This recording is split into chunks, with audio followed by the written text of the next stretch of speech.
All right, we're going to go ahead and get started, and people can join us as they're able to. So thank you all for coming tonight. My name is Megan Emanuelson. I'm the very proud director of guidance at the high school. Thank you for joining us. It's a really special opportunity for us to be able to hear from all the wisdom from our higher ed colleagues and from professionals that work on the college side of the desk. It is such a busy time for our higher ed colleagues, and we're so appreciative that you are able to join us tonight to share your wisdom and experience, just to help our kids and our families navigate what sometimes feels like a daunting process. So thank you so much for giving of your evening time away from your jobs and from your families and from your personal and free time. So we really, again, just greatly appreciate it. I want to also thank the DHSPA for putting this program together, particularly our program chairs, Melissa Williams and Sarah Newman. This is a big program to try and organize, and so we're so grateful for their hard work and also for the never-ending support of the DHSPA. I really want to start out by reassuring you that we're all in this together as a school and a community. We're always going to work hard to support our kids. So please reach out. There are no silly questions ever. And so we always want to help support you. So reach out to the school counselors, reach out to our higher ed colleagues so that we can work together to help your family to navigate this process. I also need to extend my sincere thank you to our amazing team of school counselors at the high school who work so hard every day to support your kids. An important note, while this evening is going to be focused on college and the college application process, I always want to reiterate and be sure that families know that we are so prepared and eager to help any student with any really positive post-high school plan that they have, whether or not that includes college. So we're going to talk a lot about the college application process tonight, but just know that we're fully supportive of all of our students and their plans. Just keep in touch with your counselors. Let us know how we can support those post-high school plans, whatever that they may be. Our ultimate goal is just to ensure that our graduates have post-high school plans that are productive and help them move forward and that they can be really excited about. The format for this evening is intended to be casual. Each one of our guests will share a little bit about their wonderful institutions with you. And then I've asked each of them to discuss kind of a major facet of the college application process. So they'll each kind of take a topic. And then we have some prepared questions that we get a lot of questions about in our office, and I kind of see as FAQs. I'm hoping we'll have time to answer any questions that you have. Please use the Q&A feature at the bottom of your screen, not so much the chat. The Q&A is a little bit easier for everybody to navigate. So if you have questions as we go, please put them in the Q&A feature. I would ask that you leave them a little bit more general so that everyone can benefit from your questions. And so not so specific to one institution or to your child. Our guests have very graciously agreed to be in touch with you directly if you have any questions about their institutions or about your particular student. But again, so just keep the questions as general so everyone can benefit. And then finally, just a quick note for your calendars, Junior Planning Night will be held November 7th. That will be a virtual event. We are keeping the workshop style that we've used the last few years. We've had really great feedback about it. I'll be sending a lot more information about that. And then we'll have Financial Aid Night in early December. So I know you didn't come to hear me talk, so I'm gonna stop talking. So we'll move on to our exciting program. And again, we're so fortunate to have our wonderful colleagues from these amazing institutions. So I'll start just by asking everybody to introduce themselves. So I'll start with Jay Lachambe from the University of Vermont. Hello, my name is Jay Lachambe. I'm Senior Assistant Director of the University of Vermont. And then Kareen.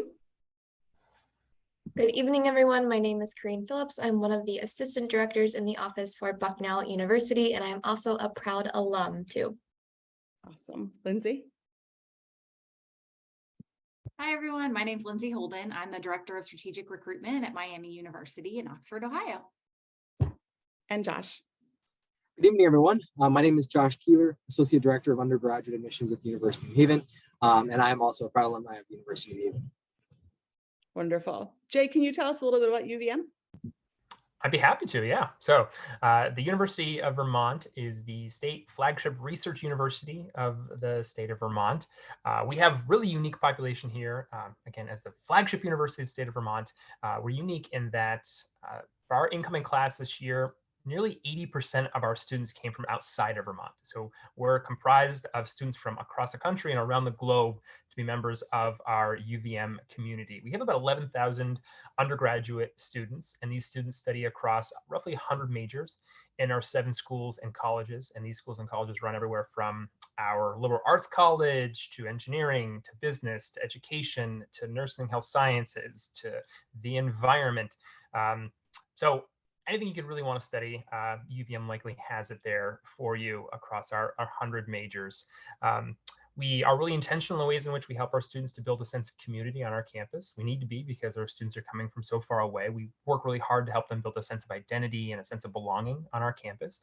We do that through our learning community. So all students live on campus for the first 2 years, and they find that they're feeling really engaged in where they live, really supported in where they live, and it helps them to build a sense of camaraderie amongst the other student population. We have roughly 200 clubs and organizations, everything from the largest ski and snowboard club in the country, because Vermont, to a knitting club, to fraternities and sororities, to Division I athletics. There's a lot of different ways to be involved on our campus and in our small city. Burlington, Vermont, where we're located, is the largest city in the state of Vermont, and it's incredibly vibrant and 4 seasons and great places for music, comedy, theater. But it's a great place to call home and start your career as well, with new organizations and businesses calling Burlington home year after year and seeking out students for those internships and for those jobs. Things that we're really well known for, I think. It starts with the environment. The Burlington, Vermont was the first city in the country to run 100% off renewable energy. And this is caring about the environment and caring about sustainability is something that is really a core value of our institution. We haven't sold a bottle of water on our campus in over 12 years, which I think is kind of a neat thing. A commitment to health as well, physical health and mental well-being. We have a level 1 trauma hospital in the heart of our campus. It's the largest hospital north of Boston. So students interested in the healthcare fields, nursing, have access to doctors, nurses, patients, potentially in their first year on campus. And the success of our students is something that we're incredibly dedicated to in the classroom, outside the classroom, with internships, with research, with service learning, with study abroad as well. We're seeing our study abroad numbers skyrocket as it becomes a little easier to cross borders after a few years of some pretty challenging experiences. So that was a lot. That's fast. New stuff, early decision. This is our first year having early decision. So if you have any questions about that, I'd be happy to handle those. But thanks so much, folks. Awesome. Thank you. Corinne, how about Bucknell? Absolutely. So I'm always terrible about condensing all the information into like 3 or 4 minutes. So bear with me. We're going to try our darndest here. But I think 2 things to really know about Bucknell itself. One of them is that we are currently one of the largest liberal arts colleges in the nation with just under 4,000 undergraduate students. However, although we're almost doubling the size of a normal liberal arts institution, we're not compromising our classroom size or our student to faculty ratio. Average class size is still about 20 students. Our faculty to student ratio is 9-to-1. So we're still really having those intimate collaborative spaces for our students.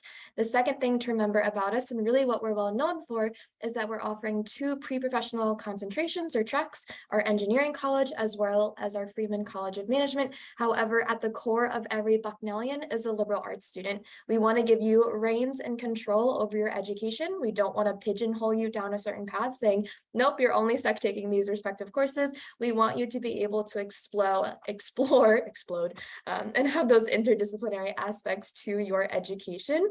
We also then afford students opportunities outside of the classroom, whether that is through undergraduate research. We do similarly identify as a research institution, providing our students opportunities to work alongside our professors on their research projects, as well as apply for their own research grants and really spearhead their own respective pathway down whatever research avenue that would be. We also afford students the opportunity to study abroad, and about half of our student population is deciding to take us up on that offer, whether it's through a Bucknell In program, which our Bucknell professors taking about 15 to 25 students abroad at a time, or through their very own path with 400 other pre-approved programs that we afford our students. Other student life experiences that I always like to note, we're located in Lewisburg, Pennsylvania. I promise it's not in the middle of nowhere like everyone else thinks. It's pretty much rural meets suburban flair, a very sweet, small, quaint, quintessential town. I describe it in similar terms to Stars Hollow from Gilmore Girls, if any of you are fans. There's even a gazebo in the downtown park, which is like cherry on top of the cake. But there's tons of space for our students to kind of go down there, gravitate, shop, eat, relax, as well as we have 8 state parks within a 30-mile radius for those individuals who want to be around nature. We are also Division I, so if you're looking for a school that has great school pride and school spirit, we are definitely one of those. 27 NCAA teams, 14 women's and 13 men's. If you're not necessarily interested in the recruitment side, we also have club and intramural sports, over 200 clubs and organizations for our students to join, as well as some other awesome opportunities like a radio station, music ensembles, a cappella groups, you name it, we have it, I promise. Even a mac and cheese club for those of you that enjoy mac and cheese. So I always say, if you are a student who's really interested in discovery learning, getting your hands dirty and having that experiential aspect, but also in a supportive, collaborative community, Bucknell would be a great place for you. Thanks, Corinne. Lindsay, Miami, Ohio. All right. Miami, we are a medium-sized public institution, although in Ohio, medium certainly has a wide range of definitions. We have just over 20,000 total students on campus. And I think what sets Miami apart is that the vast majority of our students, about 17,000 of those, are undergraduates. So we like to say that we have kind of the best of both worlds, all of the resources that you would expect at a public research institution, but really the feel and student services of a much smaller liberal arts type school, right? So our students get involved in research, but they're not competing with graduate students to do that research for them, right? We don't have very many faculty are teaching your classes. It is really something I think that we pride ourselves on, is that focus on the undergraduate educational experience. We encourage all of our students to think about getting involved in research. Obviously the sciences are big when you think about research, but it goes across disciplines. Just a few years ago, we had a history class that worked with a local church to uncover their role in the Underground Railroad and built a whole history hub with them as a part of a project, and with a website and marketing materials and all sorts of cool stuff. So faculty and students are doing research across disciplines on campus.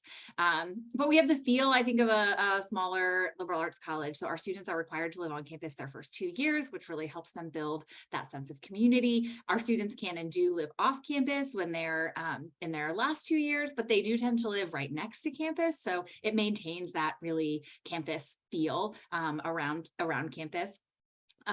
We have over 600 different clubs and organizations available for students. So I think that means pretty much whatever you're interested in doing, you'll find other students that want to do those same things, but every year people are starting more. So we are also Division I athletics. We're in the MAC conference. If anyone likes to watch, I think it's Tuesday night football, that's where the MAC is big time. We have seen everything from our Cradle of Coaches to Sweet 16s to Frozen Fours. Anyone who's familiar with Miami would know that hockey is quite a big deal on campus. It's probably our most competitive Division I program, along with our synchronized skating team, which has won lots and lots of national championships. So lots of cool stuff. And I think the best thing about having a hockey and skating team, obviously other than going to the games, are that we have ice time. And so students on campus have the ability to get on the ice, whether it's through broomball, which is one of our most popular intramural sports. It's deceptively difficult if anyone hasn't done it. I thought, not being in skates, I would be totally safe. You will fall down still a lot of times. And so go watch your friends play if you don't want to, but through broomball, there's open skating time, all sorts of ways to get on the ice on campus if that's something that you're used to. And we know a lot of our New Englanders are excited about that. We are located in Oxford, Ohio, which is a quintessential college town. We've been ranked all sorts of places in all sorts of ways as one of the best college towns in America. And we have all the kind of quirky shops and restaurants that you'd expect in a little college town. But also Cincinnati is only 40 minutes from campus and home to 11 Fortune 1000 companies.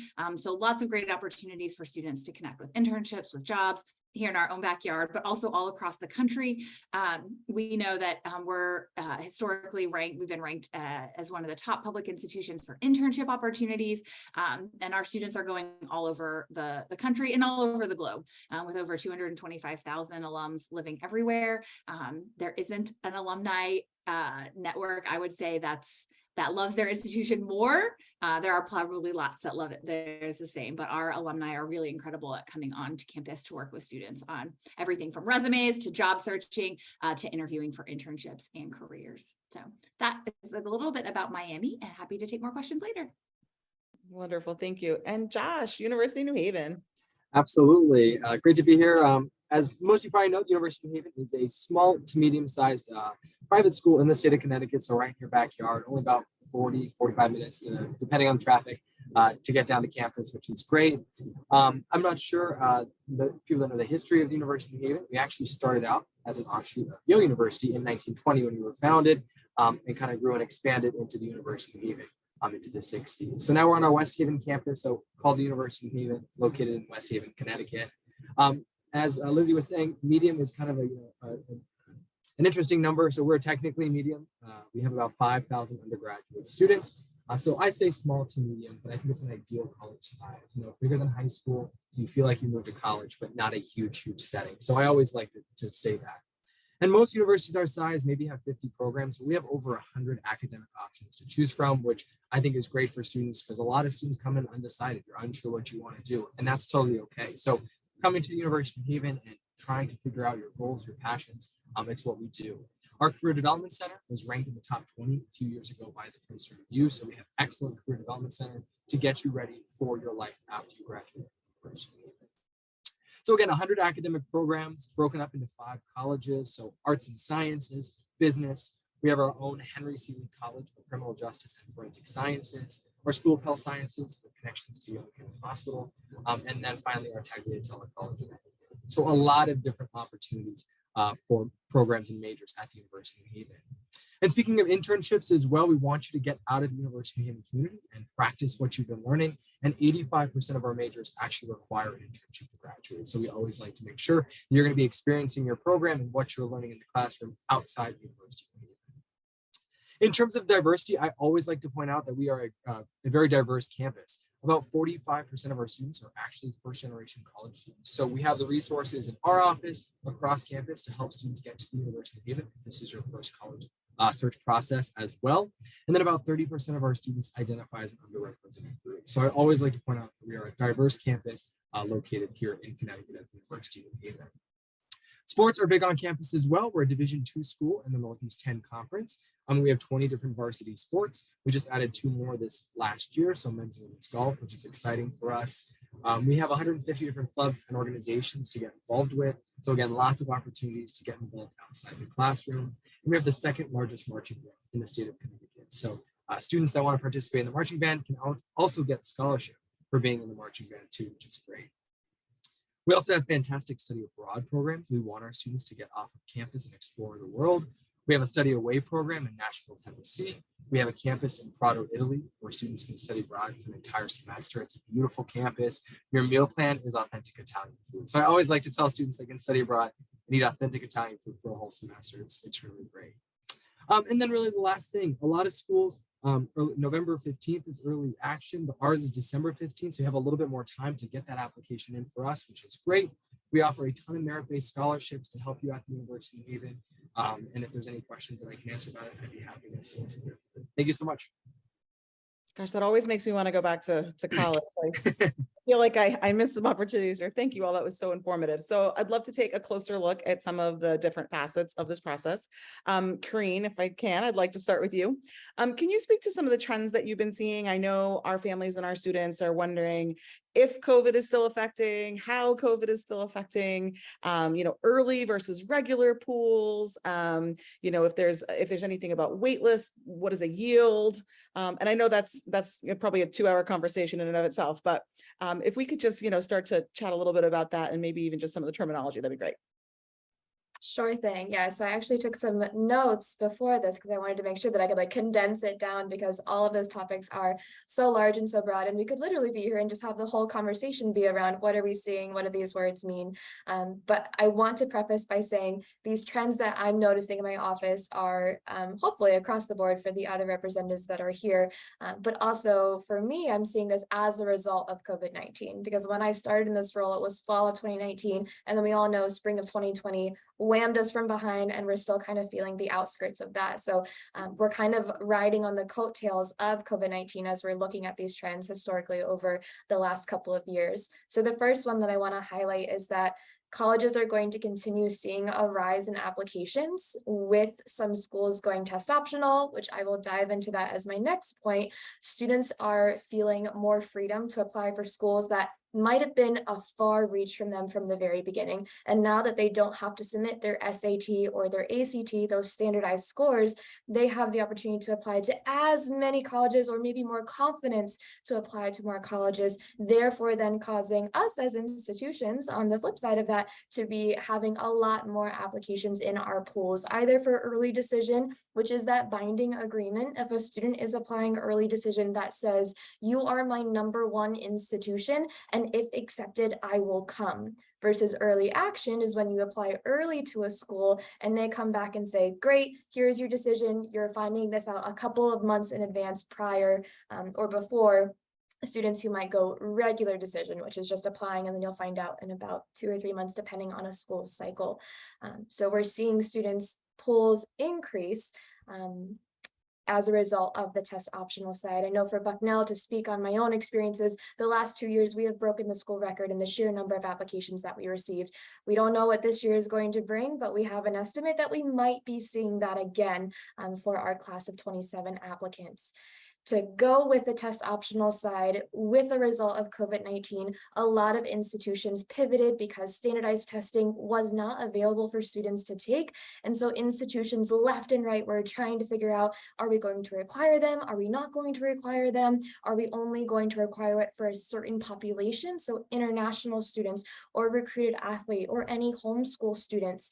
So as we're seeing over time, a lot of institutions during 2020, even for the 2020-21 year, said we're going to go test optional. Some implemented policies to say we'll revisit this in 4 or 5 years to see if this is something we decide we're going to continue, and others outright now have said we've gone through our pilot study or our policy and we've affirmed that we are not going to require test scores anymore. So with the huge change of institutions going test optional, it's making interesting cases again for the applications, but it's also having implications on us as we're higher ed individuals on how we're reviewing those applications. Perhaps for some institutions, they've always relied on test scores and GPA for their academic decision-making, and now they're having to learn how to reevaluate students without that SAT or that ACT score there for them to reference. I know for Bucknell, we're in a 5-year pilot study right now, and we did this before COVID-19 was even a thing. We started this in the fall of 2019 to see if this is something we were going to continue. And while we have no decision yet, my inclination is that we will be test optional. I think we'll be a little silly if we revert back to requiring it, but that's just my humble opinion.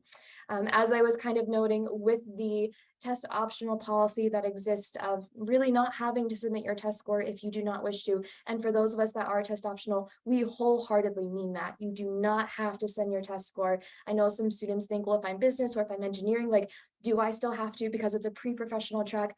Absolutely not. Test optional is test optional.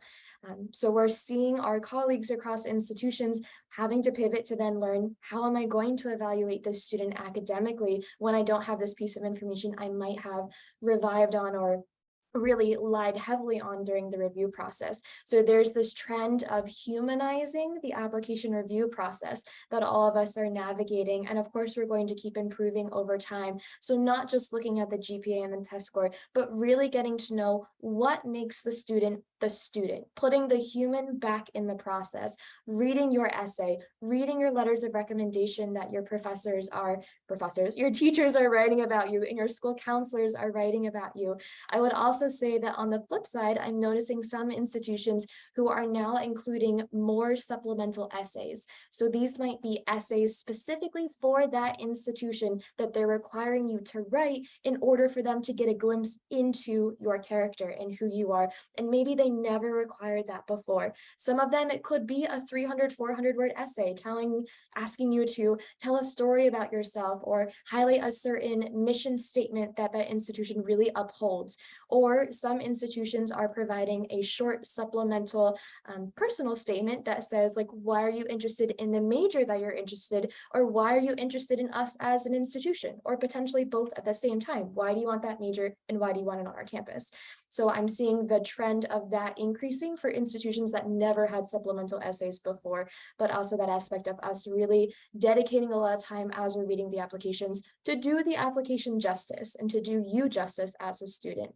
And then the last trend that I will share, because I want to be mindful of time, and I'm sure our school counselors can attest to this, waitlisting. I know it's always the not so positive news, but also not so terrible news when the students get waitlisted. We did see number of students on the waitlist for 2020 and 2021 go sky high, again, because of the number of applications increasing and institutions being mindful of over enrollment, under enrollment, just enrollment in general. And so we're seeing some institutions padding their waitlist, adding more students onto there than they've ever had before, either because they have over enrolled in the previous year, so they've enrolled too many students maybe in certain departments or as an entire institution, and so maybe housing or specific departments are coming back and saying, we don't have room for these students, so if you keep adding more, like, we have nowhere to put them, or we're not sure what to do with them. So I know that some institutions are being more mindful and strategic, so maybe they're not admitting as many, knowing that not every student is going to accept our offer, but they're not admitting as many, and therefore they might then be relying on the wait list after the May 1 national decision deadline to then get back up to close the gap, if you will, to the enrollment size. So we're seeing that happening, again, not everywhere, but in some institutions, they're pivoting that way.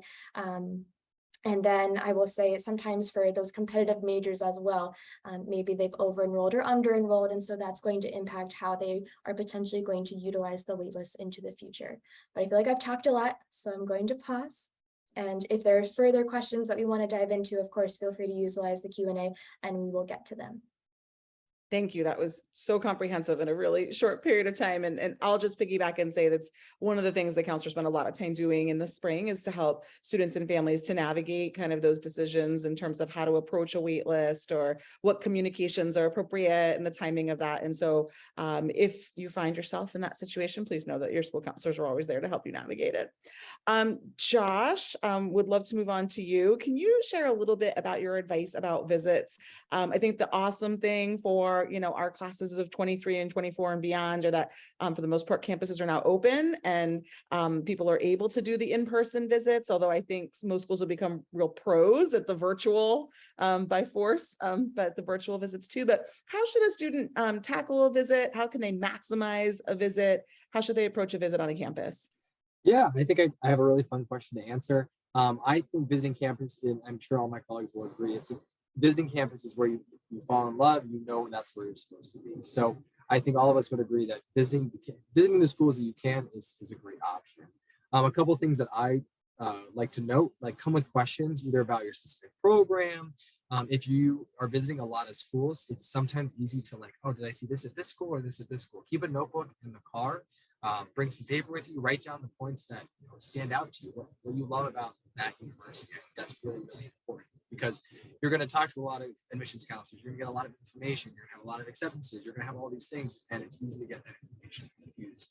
And you're going to see a lot of campuses as well, right? All campuses have a library. What makes it stand out? So I think that's really important to know as well. And I think in terms of visiting campus, it's great to meet your admissions counselor, right? Like, we are people, we're the ones that work with you, send us text messages or emails. So it's always good to ask, is my admissions counselor here? Can I chat with them? Because we are people, we remember you, we read your applications.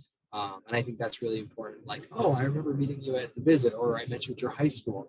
I know part of this question includes demonstrated interest and how we see that. And I think having demonstrated interest and showing that you're interested in the university, not only by coming to visit, but also by talking to us, by wanting to meet. I think all those things are really important. And I think one thing to note is, right, you're going to look at a lot of schools, right? You may not just narrow it down to 2 or 3, you may have 10, 20 that you're looking at. I think it's good to start with internet research. I think another thing with COVID, right, a lot of schools have virtual tours that you can take. So to narrow it down, start with those virtual options and then come up with a list of 5, 8, 10 schools and make a trip, go and visit. Because again, I think a lot of us are going to say, come visit campus, experience your visit. And I think that's where you fall in love with the university. So that's my little pitch about visiting campuses. Amazing. Thank you. And you'll hear that a lot from the school counselors. There's really, not much that replaces an in-person visit. And I remember when I was a school counselor, kids would say, I pulled up and I didn't want to get out of the car. Oh my gosh, get out of the car. So don't ever judge a book by the cover. Get out of the car. You've gone that way. Definitely don't judge a book by your tour, the campus by your tour guide. I've heard good and bad. Like, I love this school. I had a really awesome tour guide. I didn't like the school because I didn't have such a great tour guide, but I think there's no replacing an in-person visit. And I love the suggestion about just even reaching out ahead of time, right, to see if you're going to be on campus or just letting somebody know that you're going to be there. So I think those are all great suggestions. Thank you. Lindsay, can you chat a little bit about resumes and especially the personal essay and kind of how a student should be presenting themselves in that? I think some of our students, especially, our seniors and our juniors, are a little concerned that maybe some of their usual activities were interrupted or canceled by some of the pandemic experiences, and they're feeling maybe that they didn't get a chance to do what they wanted to do. So can you just chat about what you're really looking for in a resume, how a student can maximize that, and especially how they can really share the best of themselves in an essay? Yeah, I would say for us at Miami, and I think a lot of institutions, a resume can be a great supplement, but you really need to make sure that everything that you want focused on is in the activities section of, for us, the Common Application or whatever application you're figuring out, because that's where we look first. That's where we're spending most of our time in evaluating an application. And we kind of assume if it wasn't important enough to put on that page, it probably wasn't a big impactful thing for you. So make sure that you are being first and foremost strategic with how you use that activity section, right? It doesn't have to be chronological. It doesn't have to be I can't think of my word, but it needs to be in terms of kind of most impactful for you and the things where you're spending the most amount of time, because that's really what matters to us. And also, I always like to plug this, but for students, especially, remember that just because something is not a school activity doesn't mean it's not a totally valuable and great use of your time and something that we want to learn about, right? I can't tell you the number of applications where I read and the activity section just looks kind of like, I will say, less than impressive. And then you read a counselor letter of recommendation and you learn that the student is working 30 hours a week or they're taking care of a family member with significant time and they didn't think that was an activity, right? And so it's important that you tell us how you're spending your time and what you're learning, because all of that it goes into us understanding who you are as a student in high school and who you'll be when you come on campus as a student. So that's my plug for resumes, is that make sure whatever is most important is in that section of the application, but then certainly a resume can be a beneficial supplement. The essay, I know, is some people's favorite part of the application and some people the bane of other people's existences. I think it can be really stressful because it feels like so much is riding on that essay. I think we talk a lot about essays because it's really the only part of the application that a student has 100% control over, right? And so it's easy to spend your time thinking about that because it is the part of it that really you have control over right now and what you're telling us. And the essay is my favorite part of reading applications. I think probably most admissions folks will tell you, our favorite part is not evaluating your transcript, right? It's learning more about you through your essay and your activities and your letters of recommendation, and all of that is really fun and gives us a good idea of who you're going to be when you come on campus. So the Common Application anyway gives you a few essay prompts. So make sure that, I think first and foremost, that you're answering whatever question you choose to submit. There is basically kind of a choose your own adventure essay option. So don't pick a topic and then write about something different. Just pick that one if you want to write about your own thing. Totally fine. And make sure it's personal, right? Make sure it's personal to you and your experience. It doesn't have to be the most amazing piece of writing ever, right? Like, I mean, you should have someone proofread it, but it doesn't have to be, something that would get published tomorrow. It really is just an opportunity for us to get to know you and meet you and understand you a little bit better. And so the more personal it is, the better. I know a lot of students, I've talked to a lot of students in the last year who are really worried about, should I not write about COVID because everybody's going to be writing about COVID. And that has been a big thing that impacted all of your lives. And so to say not to write about something like that, I think it's really tough from a college perspective, right? I can tell you, I did read a lot of essays last year about COVID, but each of them totally unique to that perspective. And also, really interesting for that student. So I would say there's generally no off-topic topic, but instead, how does it impact you? How are you dealing with it? What did you learn about yourself through it, right? Same thing with a setback, right? Or a challenge. A lot of students will write about an injury or something like that. And it's less, you should focus less on the injury, right? And more on what you learned about yourself through that process, because that's the most important thing for us. We don't necessarily care about some of the your team ended up winning the championship. Like, I know that's really exciting for you, but what is important for us and what we like to learn is really, what did you learn? What changes did you make? Or what are you going to take moving forward? And how are you going to apply that to you when you go to college? Those are the kind of things that really make us, I think, stop when reading an essay and think and call in a colleague, right? It's like, hey, oh my gosh, you guys have got to read this essay, right? This is so great. That doesn't happen all the time. And so when it does, it's usually because it's really personal for that one student. So those are really my pieces of advice, but also for the essay, don't stress too much about it. It is just one piece of your application. And generally, that essay, if you are, for Miami specifically, I know there are other institutions, with incredible selectivity, and that may be different, but if you are an amazingly accomplished student academically, and you write an okay essay, it's not going to keep you out, right? And same thing, if we don't think you could succeed academically on our campus, but you write the most amazing essay, it's probably not going to get you in, right? So that academic piece of your application, it is the most important thing, because we want you to come on campus and be successful, all of us in the room, and all colleges want students who can come on campus and be successful. So that essay is just one piece. So don't beat yourself up over it too much, I think, is my last piece of advice. Thank you so much. And the school counselor spent a lot of time reading essays. If that's what the student wants to share it with us, we love to do that as well. And so we're happy to offer, some advice on that as well. Jay, I'm going to apologize to you because I think I combined the question that I had asked you to talk about with Lindsay's question, and Lindsay did an awesome job of doing that on the fly. Better than I was going to anyway, so I think. Okay, All right. So if there's anything that you wanted to add about the resumes and activities, I would welcome that. And then if I could also put you on the spot with what I hope is a pretty simple question. Some of our families don't even know what the Common Application is. And I know we'll talk quite a bit about it. So if you could just maybe even just share a couple of thoughts about what the Common App is and when a student might use it, that'd be awesome too. Sure. Yeah, again, Lindsay crushed it with the resume and activities portion of her answer. So ditto what she said. I think she actually took words out of my mouth when she talked about students not including jobs and caring for family members and things like that. And those things are so important. And we see students who have Olympic level experiences and do research and all kinds of really cool stuff. But some students maybe don't have that privilege to be able to do that, and they have to contribute to their family's financial well-being, and those experiences matter too. So if it matters to you, then it matters to us when it comes to activities. So put that stuff on there. It helps to round you out as a student and as an applicant.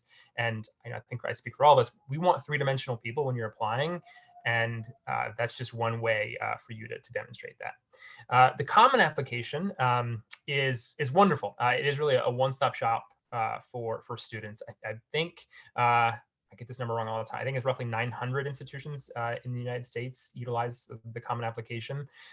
It allows you to apply to multiple schools and list your schools out, the ones that you want to apply to. It allows you to pick an entry term and pick early action, early decision, regular decision as well. We utilize it on our end as really the one-stop shop for that application for invitation or admission to the university, to your consideration for merit-based scholarship, for invitation to our honors college. So the Common Application is a great way to knock out a lot of applications at once, and to really have a one-stop shop in your college application process. Thank you. That was super helpful. And we'll kind of go through some of the FAQs, but as you were speaking, both of you so beautifully about resumes and activities, I was reminded about one of the things I hear the most that I would love anybody to jump in on. We're always hearing students and families being concerned about being well-rounded on their resumes or activities, or having enough. And we certainly always preach the quality over quantity, and that students should be doing something because they're passionate about it and nothing just for the sake of the resume, and how transparent that is when they do something just for the sake of the resume. I always use my daughter as an example. She literally, I think, had one thing. She was a volleyball player, a big time volleyball player, but she did it 11 and a half months a year, right? So that was like her thing, and her resume wasn't huge and expanded, but she did things, over time and with passion. So I don't know if you would add anything to that, any sort of reassurances about, the quantity or, being the well-roundedness, but just to maybe demystify that a little bit.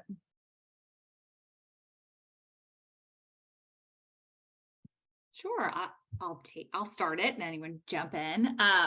But yeah, I mean, there's nothing, we're not adding up things and giving points and taking away points or anything like that. It really is just understanding a little bit who the student's going to be when they come to campus. I think all of us, or many of us, especially if you come to an information session at any of our schools, I'm going to guess we're all going to tell you about the amazing, however many hundreds of clubs and activities and all of that stuff going on campus. And we all want students who are going to come be a part of those, right? We want students who are going to come keep that campus life going, make campus feel alive, which is my favorite.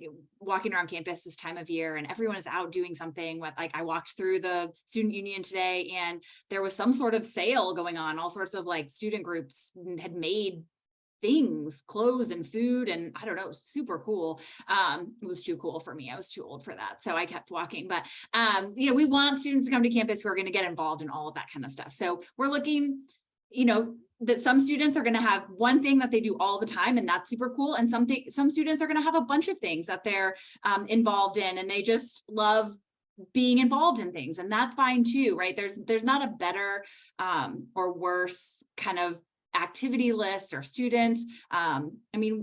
We just want to see students who are going to come get involved. And so whether that's you're going to be in 5 different clubs and you're going to be the member who's like always there doing things, or you're going to come and you're going to take on one thing passionately and do it like all the way and become the president and all of that, right? Those are both great. We need all of those kinds of people on campus. So I would say, we don't want 17,000 of the same student on campus. That would be super boring, right? So we want all sorts of different people to come get involved and do all sorts of fun stuff. Thank you. And how do you view multiple applicants from the same school? Is that, there's the myth about the cap, and without disclosing any industry secrets maybe, but assuming multiple students from Darien High School are welcome to apply and be admitted to each of your institutions, how do you view multiple applications? So I'm happy to start us off on this, mostly because I can dedicate an entire day of reading nothing but Darien applicants, and just that's my reading day as a whole. We do about 40 applications a day, so just to give you an idea. So really, as I'm approaching all day, and it's great. I love it. For me, I enjoy reading in school groups, because as I'm stationing myself in that environment for that period of time or for that entire day, I already know what type of classes are being offered at Darien High, because your school counselors include a school profile for every student that's applying to all of these respective institutions. And that's our way, it's kind of our cheat sheet. We're seeing what's available, what can students take, what's the culture behind this high school setting, because we review a lot, so that profile is helpful for us to utilize to kind of refresh our memory. But it's a really awesome way. I would say that there is no cap, there is no limit. When I'm reviewing a student, I am placing all of my emphasis on that respective student for that time period. I am looking at their transcript, all the things that we've gone over, their extracurriculars, their letters of recommendation, their essay, their supplementals if it's there, test scores if it's there, and I'm evaluating that as a whole to say, would this student be academically viable for whatever program they're applying to us for, or for my institution itself? Are they going to be active citizens, active community members? As Lindsay just said, we want students who are going to join all of the things that we have on campus, and making a decision based off of that. And then when I open the next applicant from Darien High, I'm doing that all over again. I'm not comparing apples to apples to apples as I go down the list and saying, oh, well, the previous student did this and this current student is not doing that. No, I'm evaluating the student, where they're coming from, what they've offered, and really utilizing whatever they've submitted and all of the things that we just noted, to make decisions and move them forward. So no, we don't have caps, we don't have limits. That would be a disservice to students, in my opinion. Wonderful, thank you. And then can you offer some advice? I know as all the adults at school and at home who love our kids, we're always trying to help them to create some balance. Can you offer some advice about course selection or course rigor? Is there a magic number of APs that guarantees a child admission, or what advice would you give about course selection? I'm happy to jump in on that one. I think, yeah, I hear a lot. Well, how many APs should I have? How many dual enrollment courses or honors or IB courses from across the country should I have? I think it starts with that school profile. That's really helpful to understand the context of the high school, to understand what is available, what's at the student's disposal, because an understanding that there are some high schools across the country that aren't as well resourced, that may not have AP courses or IB courses or honors courses, dual enrollment courses available to them. And we don't want to punish those students by thinking, oh, well, you didn't take an AP course, what's wrong with you? Well, some of them aren't available to them. And we don't want to give too much praise to those who do have a lot of AP classes and maybe aren't taking as advantage of those courses as well.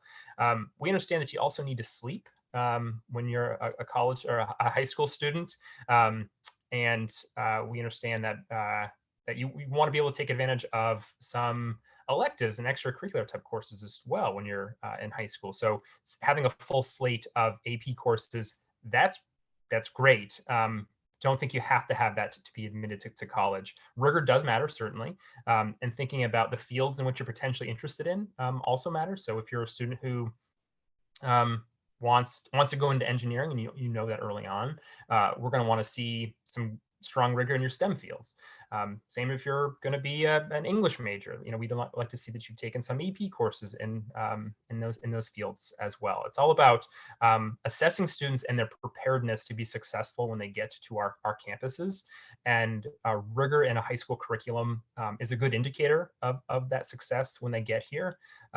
But again, we want you to be able to sleep and enjoy your academic experience when you're in high school at the end of the day. So testing is always, testing is always a big question, especially now that we're living in such a test optional world in a lot of ways. I think our families often struggle to, should I submit them? When should I submit them? Does it give me any sort of edge or advantage if I submit them? So what kind of advice would you offer about testing? I can take that one if we want. And I know, Karina, you answered a question in the chat too, or in the Q&A. And I think it applies to most institutions that being test optional means if you don't submit your test scores, it's not going to hurt you in the application process. That doesn't really seem like you can't say you're test optional, but then you don't do it and then it hurts you in the long run. So speaking on behalf of myself, and I'm guessing a lot of other institutions, test optional means test optional. University of New Haven is also a no harm school. Some call it test blind, meaning that if it doesn't help you in the application process, let's say your GPA is really high, but your SAT, ACT score are a little bit lower, that could potentially hurt you. With the no harm test blind, that's not the case. So I tell students that I work with, you studied, you took them, it's a lot of work, right? You're practicing, you're getting ready for these tests. If you take them and the school is test optional or no harm, test blind, submit the score. You worked hard, let the school see that you took them. If it doesn't help you, it doesn't hurt you in the long run. So in terms of submitting them, I say look at the school's averages. If you're above, of course, submit them. If you're around, maybe even a little bit below, again, an average is a median number, right? So if it's 1,000, right, it's going to have some higher, some lower. So if you're above, definitely submit it. If you're around or even a little below, I usually recommend submitting it too.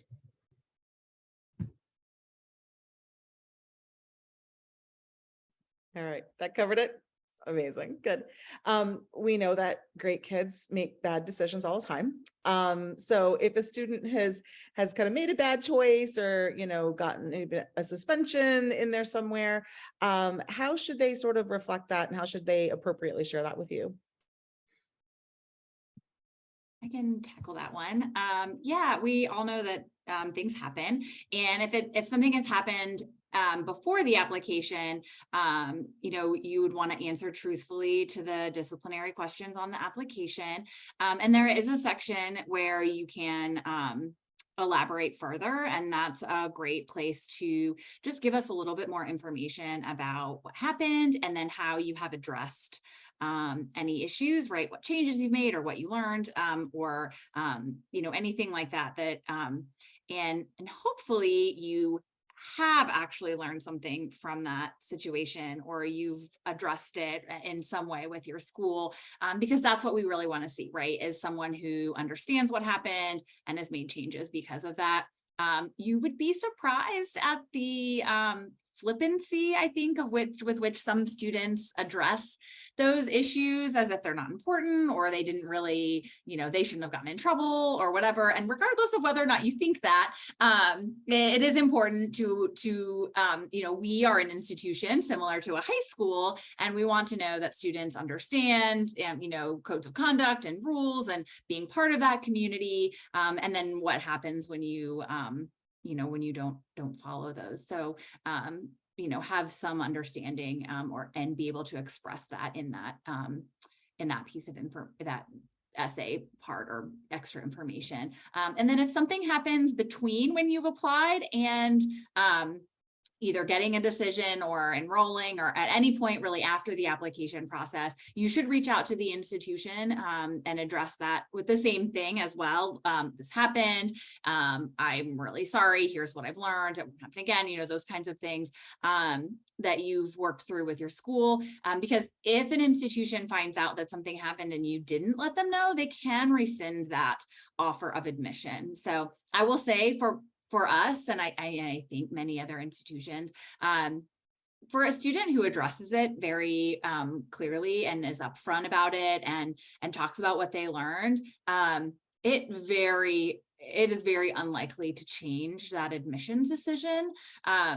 And same thing if you've already been admitted and then something happens and you're freaking out. If you reach out to the school and kind of let them know what happened, obviously depending on the severity of the violation, certainly, but it rarely would result in kind of a change of that admission decision. But if it's something that down the road we find out about on our own, that would be more likely to result in that kind of, rescinding that admissions offer potentially, because you've said that you will tell us those kinds of things. And so we would expect students to follow through on that.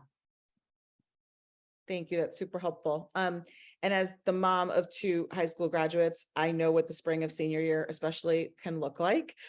So can you just sort of highlight sort of what a college's expectations are of a student? You just addressed the discipline part, but academically, especially once they've been admitted, because it's real, that senior spring slump. So what are the college's expectations?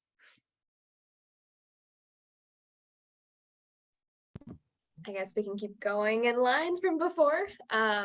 So at least I can speak on us and mostly for all of the other institutions out there.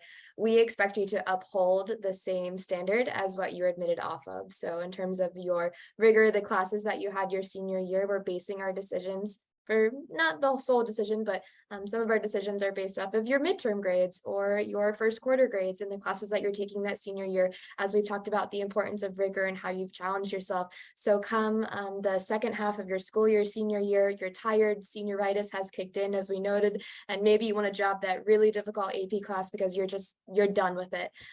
That's going to send up a red flag to us as why is a student dropping the rigor when maybe we're doing our final grade checks, or maybe you email to say, I wanted to know if I can drop this class. And 9 times out of 10, we're probably going to say, we would really prefer if you don't drop that class, but if it is necessary for you to do so, we want you to replace it with something of similar level of the rigor that you're potentially dropping.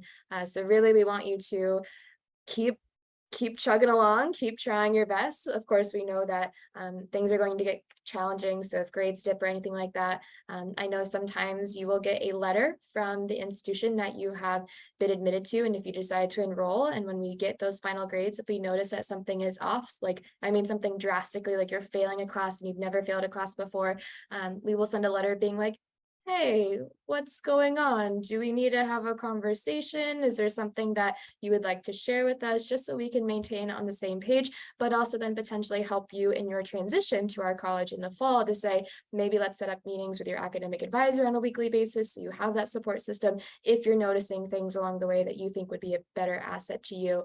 So typically we want you to uphold those things, but also understand if things come along the way. But as Lindsay was talking about with the disciplinary violations, we love candor. We want you to be candid with us, be upfront, tell us what's going on, rather than us finding it out later and being like, what the heck, what's going on? Why is this happening? And then kind of coming at you to say, like, tell us more, versus you being upfront to say, I want to drop this class, or I really messed up this exam and my grade is faltering, but I'm working so much harder to finish out my senior year strong, kind of all of those things. But we know as seniors, even a senior in college, senioritis is real and you really just want to take a break, but you got to keep pushing on. Yeah, and I think to reassure, and please correct me if I'm wrong, but to reassure our kids too, like, because we're always encouraging them to do exactly as you just said, but I'll have students in my office panicking because they're going from an A- to a B+, and they're going to get rescinded. Their offer is going to get rescinded. And we're always sort of, gently smiling and saying, no, like, so when you use the word, I think, drastic or dramatic, we're looking for that kid who might've had an A or B, who's now getting a D or an F. That's the significant, not those half letter grade changes, right? So that's what I thought. Can you speak a little bit about students who might be looking to receive some additional support or accommodations in college, and sort of what steps they might need to do and what take, and when the timing of that might be? Sure, I'm happy to jump in here. And I think at a lot of institutions, it's going to be different in terms of when those conversations typically happen. I know that for our students, we will start reaching out to them in the summer before they matriculate with us, saying, hey, these are the resources that are available to you. These are resources that are available at your fingertips, whether that's office hours with your professors, mandatory advising appointments with your advisors, to tutoring sessions, to availability of our writing center, to our Office of Student Accessibility Services for students who maybe have a learning difference and are going to need accommodations, to tell them, hey, let's start these conversations early on. That way we can start advocating with you, with your professors, and starting those relationships for those additional testing times that you need, or a peer note taker, for to having a signer in each of your classroom spaces for you, to ensure that you are also having great access to your educational experience. So at all of our institutions,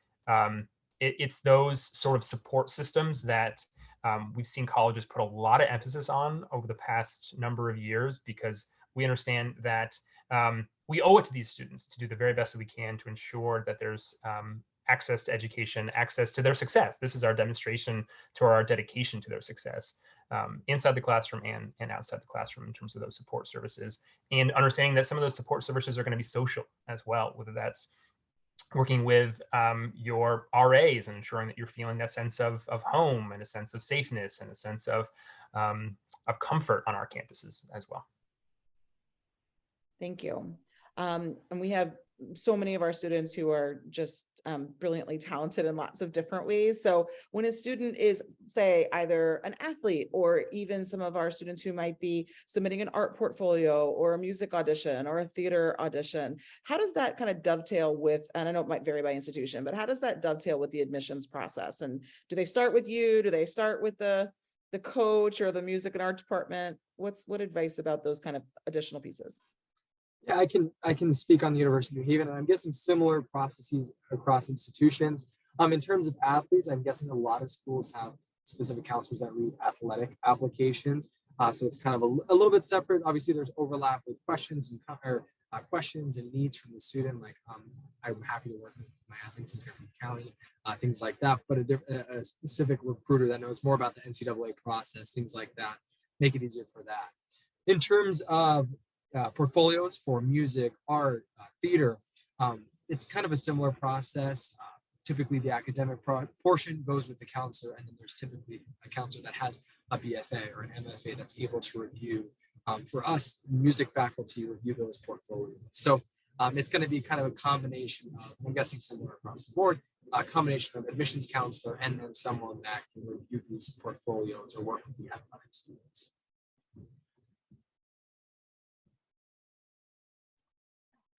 And on our end, we're seeing an increase in students being interested in taking a gap year. And so there's always the question and the concern about like how that might be viewed by a college, if that's a positive experience or if that detracts from their application in any way. Can you speak a little bit to students taking a gap year before they start school? Sure. So I think a gap year can be super interesting, and I don't think is a negative in any way. There are a couple of different ways I think to apply, and then for a gap year. So you could go ahead and apply to your institutions, be admitted, and then know where you want to go. And then you could request a deferral for a year. So if you've been admitted and you say, actually, I do think I want to take a gap year, for us and probably many others, you just have to fill out we have you fill out a form asking what you're planning on doing. And then when that deferral is granted, then you'll come in the next year, and that locks all of your scholarships, honors programs. For us, any admission into the competitive programs we have, like business and nursing, all of that locks it in place for you for that next year, right? The other option would be, I don't really know what I want to do. I'm going to take this gap year to figure it out. And then you apply for admission during that gap year. And then you would be treated just like any other first year applicant, assuming you haven't taken any college credits during that time, or else you'll become a transfer applicant. And then you would be considered and evaluated along with that pool of applicants for that next year. And a gap year certainly can add some another interesting layer to your application, assuming that you've used it in an interesting way. Or, maybe you were working a job full-time or something with purpose. I would say, wandering aimlessly and playing video games in your basement all the time makes you potentially a less interesting applicant. But, assuming that you're using a gap year for purpose, then it would be really interesting and just add another layer to that application. But you would be being reevaluated for admission, for scholarships, all of that with that next year class. So. Thanks. That's super helpful. And I just want to put one more reminder out. If you have any questions, please put them in the Q&A feature. I'm going to ask just a couple of questions more before we wrap up. So now would be the time to kind of try and get your questions in if you have them. So can you speak a little bit about teacher letters of recommendation in particular? And, usually like I'm hearing, oh, we should have a humanities and a STEM. And that wasn't always the advice that I gave as a counselor. So what kinds of experiences or relationships or teachers should students be seeking recommendations from? I'm happy to cover that. My big piece of advice that I always give to prospective students and their families as they're trying to navigate who to ask for their letters of recommendations in a school setting, my biggest piece of advice is to ask someone that knows you really well, that you've taken maybe a lot of classes with, definitely more than just one. They've had more interactions with you than just one class setting, and someone that you've really bonded with, that when you think of that person, you're like, yes, I think they do know my strengths, but they can also attest to my weaknesses. Maybe it's a class class where you struggled at first, but that teacher really was able to sit down with you, talk you through the navigation process, and you ended up getting a really great grade at the end. You pulled yourself up and you're like, my gosh, I did so well. And that teacher would really be a great person to say, they struggled at first, but here's how I watched them blossom and really come into their own. And were able to establish that relationship with you. So that would be my first piece. Think of someone that you know really well. But then to Jay's point earlier, when we were talking about rigor in relation to what you want to study, I would also echo that sentiment when you're thinking about letters of recommendation for the majors that you're potentially inclined towards. So if you are inclined towards engineering, let's think about a math or a science teacher who can share how you are in the logistical analysis sense of the math side, or how much you love chemistry and that's why you want to be a chemical engineer, or an English teacher if you want to go down the English or humanities route. If you're inclined towards business, maybe that's a math teacher, or if your school offers business or economics classes, maybe it's a teacher in that respective field. I think it's really helpful for us as we read the school counselor who knows you really well, and then we're able to dive into those teacher letters from a subject area that can highlight then what you would do on campus. Really helps us see the trajectory of this adult is talking about the student in this way, and we could then see them in this type of environment once they're on our campus. I would say typically rule of thumb, Bucknell, we only require 2 letters, one from a counselor, one from a teacher, but I know that many other institutions require 3, so 1 from a counselor and then 2 from a teacher. So it really just depends on the amount. But also feel free to ask your coach if you're on a sports team, or maybe you do have that part-time job and you're working that 30 hours during the summer or during the school year. Have that employer write a letter, because it's someone who knows you outside of the academic sense, who can really highlight your character as you're in customer service, or your character in terms of teamwork on the field and with the team itself or the sports organization. So you don't just have to have teachers, but definitely have the requirement that the college is asking you of a counselor and a teacher. But if you would like to have supplemental, those are always encouraged and will always be read.